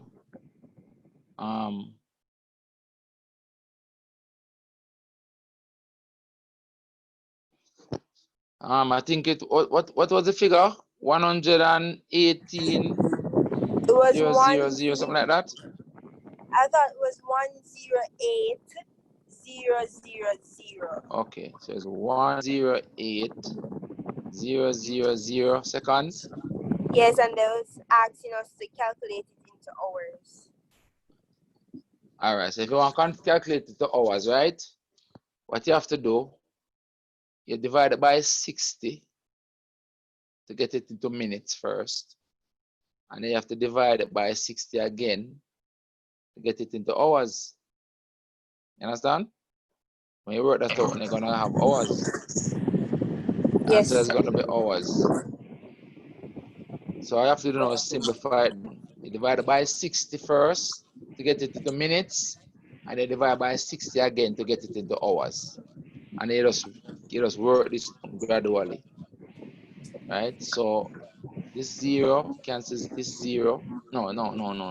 This 0 cancels this 0, and this 0 cancels this 0. Right? And then this is you can divide by what? Just work it down. You can divide by 2. Right? Divide this by 2. Oh, we said this was 36. All right, easier way. 6 times 6 is now 36. 36 is the same as 3 times 12. 12 into 108 is 9. So you get 90. Right? That's right. Or maybe it was a 1 0 less in any case, and then the 3 into this give us 30. I think maybe it was 1 0 less in the actual question. But that is it. Just simplify it down. Okay, but the important thing is that you divide by 60 to get minutes and divide by 60 again to get seconds. To get hours, sorry. Right. So if you have seconds, you want to get to hours, you divide by 60, that is minutes. Divide by 60 again, that's hours. You divide by 60 twice. All right? Yes, sir. Thank you. Okay. Anybody else? Amir, send a question. Yes, sir. All right, let me see. All right, let me see. Let's see if I can see the question.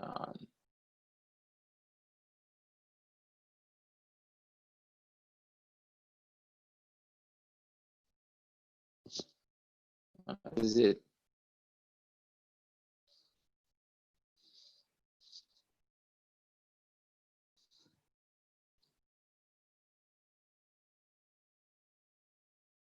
This is it, Amir? No, sir, word up already. Sir, word that one already. This one already? That one. Yeah. All right, so I wonder this. Is you send this? Hold on, let me see, sir. There's 2 of them. Or somebody asking for this one. Oh, is you send that one? Yeah. So this one you want, 48, this one. Mm-hmm. Lord. Like that, my rotate to this thing, you know. What do I rotate to this thing?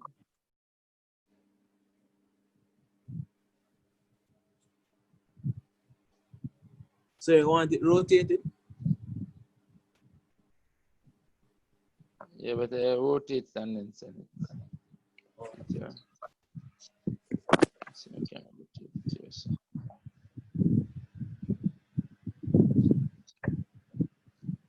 All right, see it there.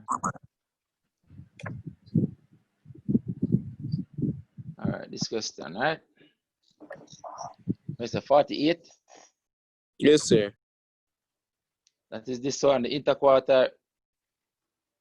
interquartile range of these values. Oh, good, nice question. I like it. Yeah, good question. All right, so interquartile range of those values, right? Let's look at it. All right. So, interquartile range of those values. All right, so the values are 2, 5, 9, 8, 7, 8. All right. Now, when you're doing statistics, the first thing you want to do is put the data in ascending order. That's the first thing you want to do. All right. So you put them in ascending order first. Don't work with them like that. Put them in ascending order first. So in ascending order, it will be 2, 5, 2, 5, 7, 7, 8, 8, 9. All right. So now you're going to work with this one in ascending order. And then now, look at the question. Let's do the whole thing. The first one is the mode. The mode is clearly 8, right? Because 8 occurred twice. Everything else occurred once. So the mode is 8. So the answer for this one is that the mode is 8. Second one is the median. So 1, 2, 3, 4, 5, 6 values. The median is the average of the middle two. Right? We divided 3 and 3. So the median would be 7.5. Q2 would be 7.5. All right, so we'll come to Europe now, which is the interquartile range. All right, so when you want to find the interquartile range, you're trying to find Q3 and Q1. That's what you want to know, Q3 and Q1. So to find Q3 and Q1, you have to divide the data into half and half. Right? So since there are 6 values there, the bottom half is 3 values, the top half is those 3 values, and we said the Q2 is right in the middle, which is 7.5. Now the Q1 is the middle of these, of the bottom half. This is the bottom half. Q1 is the midpoint, or the median of the bottom half. The median of these 3 numbers here is Q1, the bottom half. So this number 5 would be a Q1. And on the top half, the median of the top half would be a Q3. Since it's only 3 numbers, the median there would be that's a Q3. Good? And therefore your interquartile range, which is Q3 minus Q1, would be 8 minus 5, which is equal to 3. And so the answer will be 3, which is A, the question down here, A. Right? It will be A right here, 3, right there. All right? If they wanted the semi-interquartile range, it will be the interquartile range divided by 2, which will be 3 over 2, which will be 1.5 if they wanted the semi-interquartile range. But that's how you split up data to get the quartiles. Let me give you another example.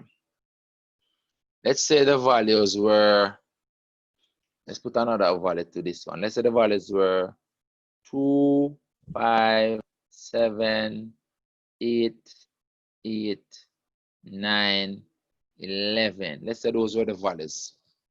Right? What would that mean? Those were the values. Again, you have to divide it up into quartiles. Right? So you locate the middle first.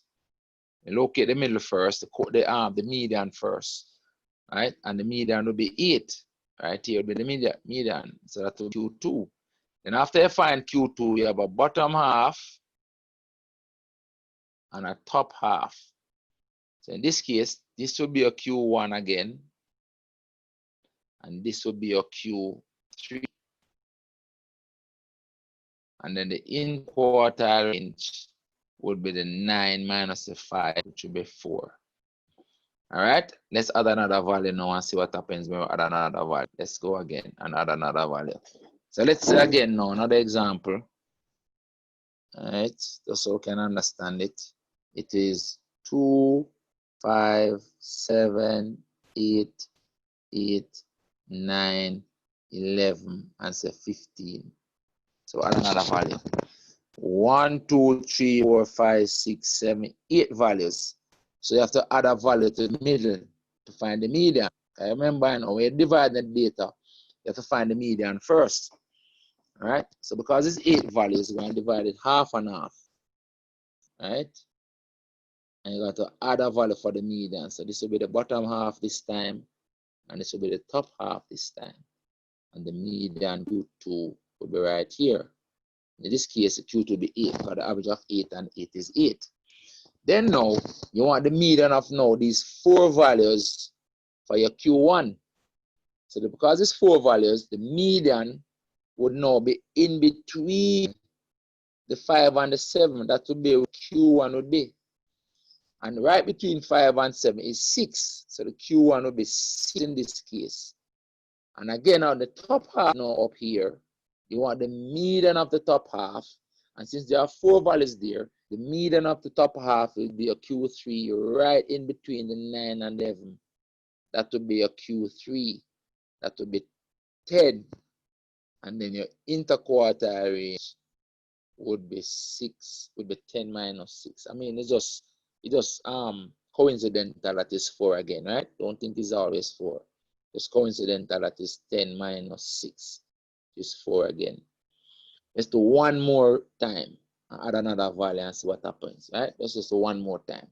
So if the values again were 2, 5, 7, 8, 8, 9, 11, 15, and so the next value is 19. Add another value. And then you want to find the interquartile range again. Same procedure. You want to go half and half first. 1, 2, 3, 4, 5, 6, 7, 8, 9. So since there are 9 values, add number of values. One of the values is the median. Right? So you divide it. 4 at the top, 4 at the bottom, and then the median in the middle. 4 at the bottom, 4 at the top, and then this would be a median. This is a Q2. All right, and then again, now you want the bottom, the middle of the top half, again, will be right in between here.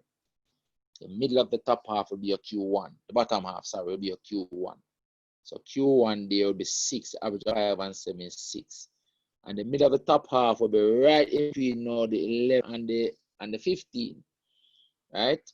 And so that would be Q3 would be the average of the 11 and the 15 over 2. Right? The Q3 will be what? That would be 26 over 2, which is 13.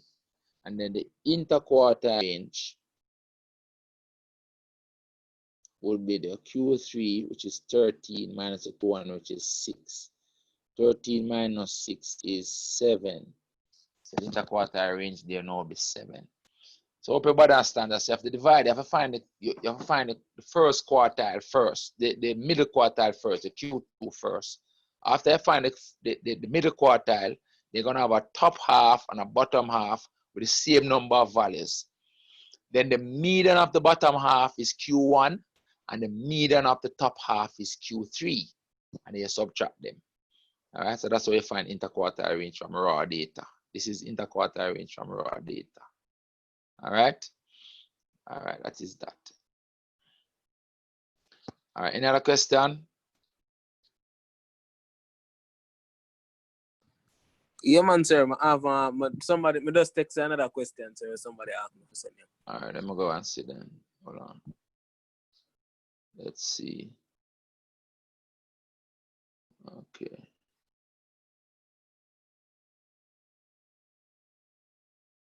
All right, that's this one now.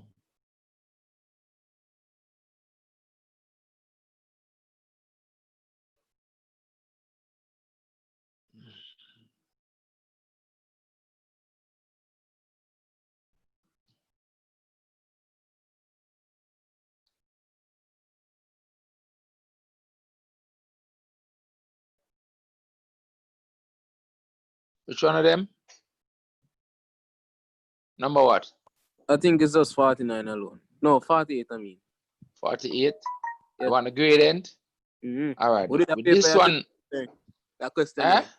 What did that question today and say? No, not the same question. This is one of the questions I modified and gave to the class. Right? Now, the difference with this question, now you have to realize the scale. Oh. The scale is different. And so you have to realize the scale here, 2 lines in is 1, but the scale vertically, 1 line is 1.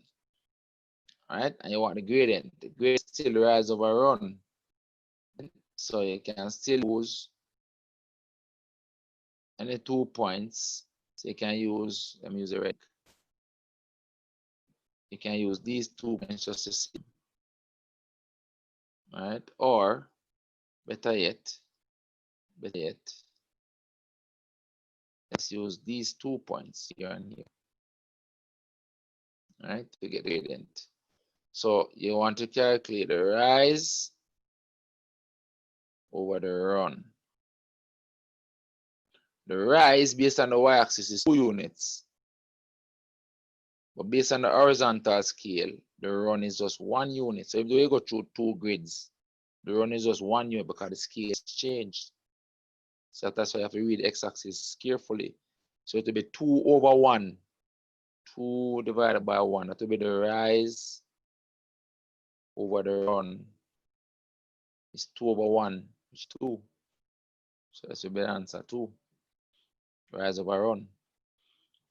Using those 2 points. Rise 2, run 1. Just because the scale is different. So in this case, they don't count the actual box. You have to get the actual measurement of scale based on the scale. Understand? But understand that? Yeah, man, sure. Understand that. All right, good. All right, let's go back now. Sir? Yes? I sent you a question. Send me a question. All right, let's see.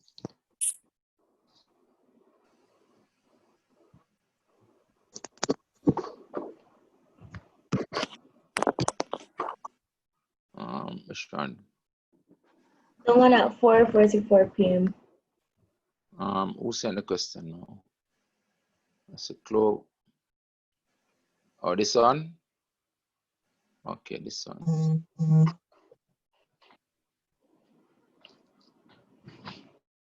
All right.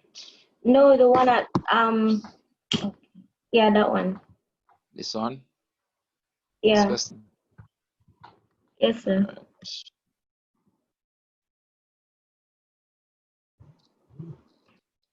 All right, hold on. All right, so let's look at this now. So for this question, question says the shaded region OAB in the diagram is defined as, now the shaded region is a shaded region, so it's inequality. So the shaded region, this line is y equals 2x, this line is y equals 2x. The shaded region is below that line. Now, the shaded region is given in reference to the lines bounding it, right? So the shaded region, for example, is below the line y equals 2x. So I know one inequality that is in reference to this line is y less than or equal to 2x. So that is one of the inequalities. Because the shaded region is below this line. So that is one of them. And it's less than or equal to because the line is unshaded, right? Or not unshaded, broken, it's a straight line. So less than or equal to. Then this line is y equal minus 2x. That's this line now. And the shaded region is above that line. This one was below. This is now above.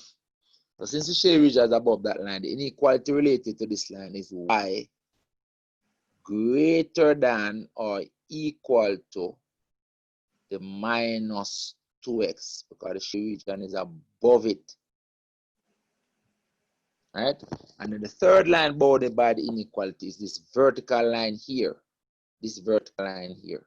Now that vertical line, it passes through an x value of 4 right there. And therefore, the equation of that vertical line is x equals 4. That's the equation of that vertical line, you know. The shaded region is to the left of this line, meaning x values in the shaded region will be less than 4. And so the inequality associated with this line here now, this third line, is x less than or equal to 4, because the shaded region have values of x less than 4. So those three lines are the lines that bound the shaded region, and those are the three inequalities. So you're basically looking for that, for those three. Y less than or equal to 2x, because the shaded region is below the line y equals 2x. Y greater than or equal to minus 2x, because the shaded region is above the line y equals minus 2x. And x less than or equal to 4, because the shaded region is in a place where x values are less than 4. Oh, so they give the equation here and see it. X equals 4. This one that I gave, that I did down here. So it will be x less than or equal to 4. So you're basically looking for those three inequalities, right?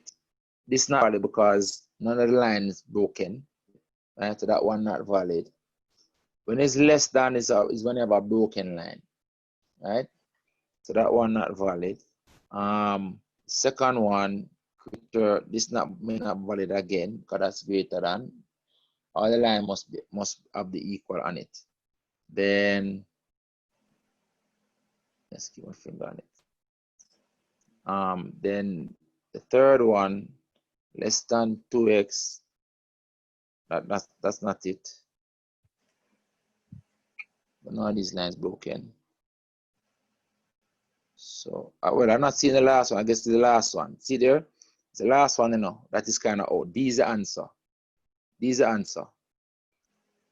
The answer is D. The answer is D. I'll make it smaller. So right, the answer is D. Just that it's kind of hidden in the picture. Right? The answer is actually D. Right? Y less than 2x, less than or equal to 2x, y greater than or equal to negative 2x, and x less than or equal to 4. So the answer for this one will be D. D will be the answer right here. D. Hope you understand. Another question?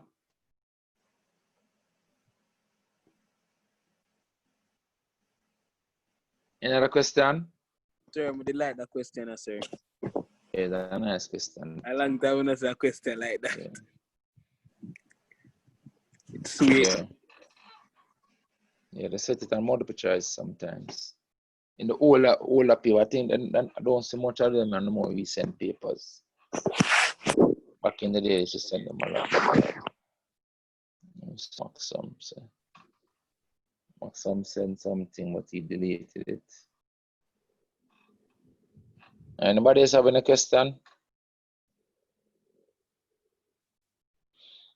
Everybody good? Yes, sir.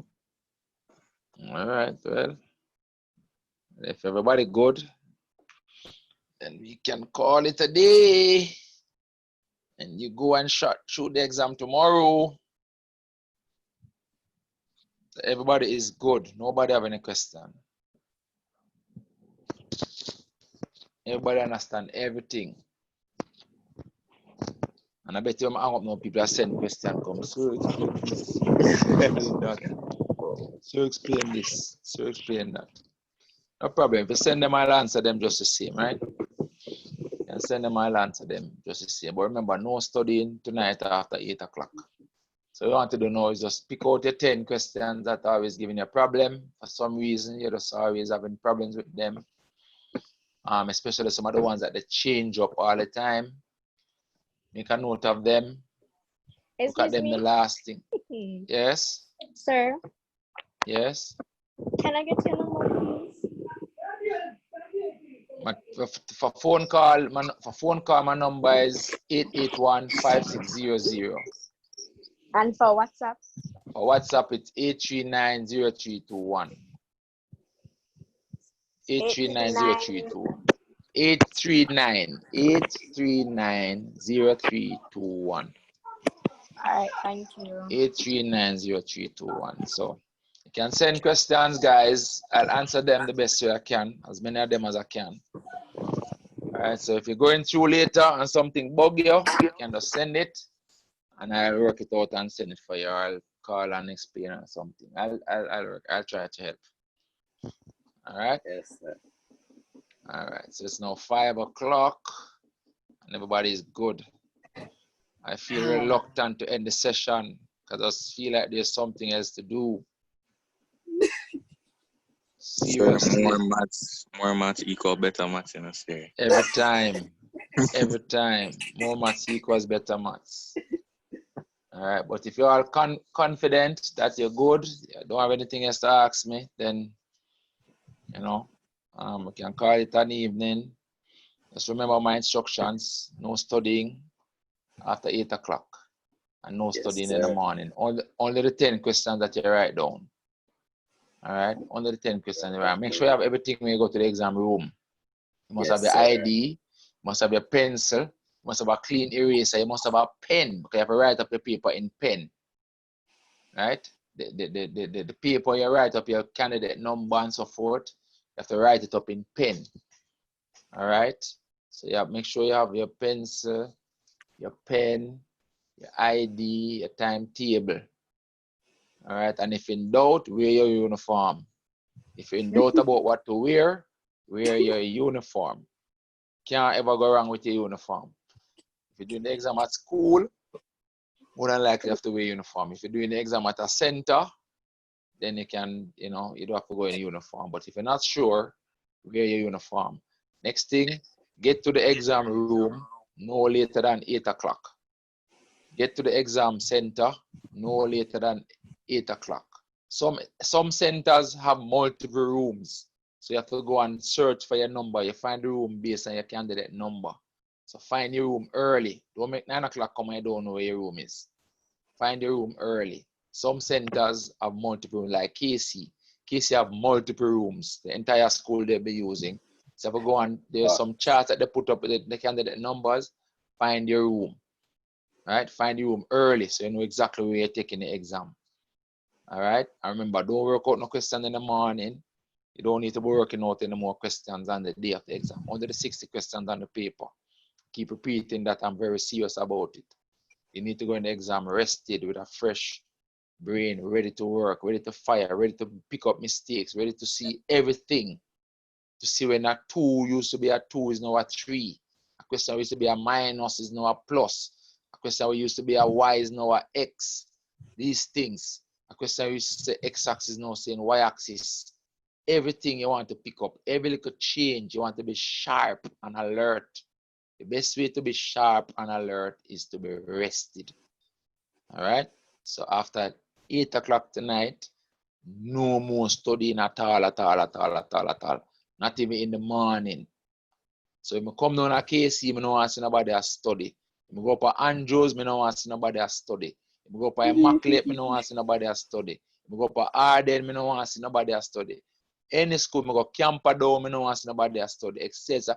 Any school I go to where my students are, I must not see them, studying, and I must not see them working out no question for nobody. But now I go straight time I come in, I will just turn up. Right? You must not be studying, and you must not be working out any question for anybody. Call them a friend them. Tell them say them are between now and 8 o'clock for asking anything where they want to ask, you know. Call them and tell them. Send out a WhatsApp and say, anybody want to ask me anything, ask me between now and 8 o'clock, because after that, I'm not working no question for nobody at all. Again. That's it. Sign off. Next step is exam. And the aim is 60 out of 60. Right? That is the aim. Next thing, you want to finish the paper early. And know because the questions are repeated. Do not leave the exam room. Do not put your head on the desk and start sleep. Stay alert and search for everything. Search for any mistakes. Right? Search for any mistake that you might have made. Read the questions again. Make sure what your answer is what the question asks. Try back some of the answers in the questions. Make sure the answers work. Make sure you share the right thing. Plenty times we're doing mock exams, you know, and people have the right answer and share the wrong thing, you know. All these things you want to check. Remember this happened to you, some of you. Right? You come to me and say, sir, explain this. How come this answer is B? And you get the right answer, you know, but you share the wrong thing. Plenty times I see that happen in the class. So you're looking out for these mistakes that you might make. The next thing is the sequence of the numbering. Remember to look carefully at the sequence of the numbering. Sometimes the pattern of the numbering will change. They usually go down the left side and then down the middle. Sometimes they go across. You have to look out for when they go across. You don't go and shade the wrong answer. All right? So you look at the number carefully. Look at it. Usually when they change the pattern, they usually put a line across the middle of the page. So you look for that. Be mindful, be alert for these things.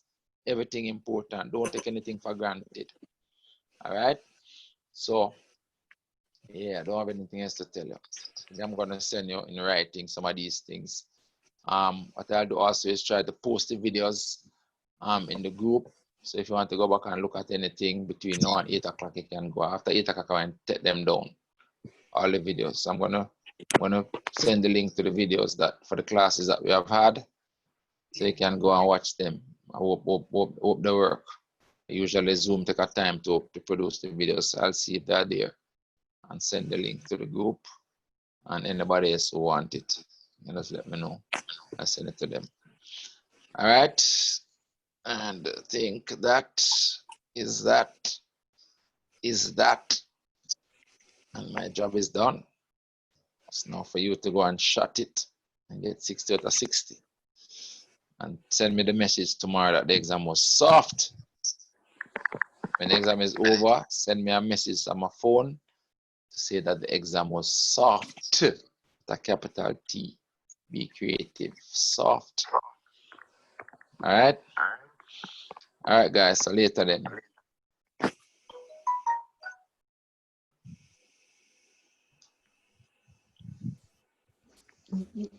Yes, sir. All righty. All right, sir. Tomorrow. All right, I'm here.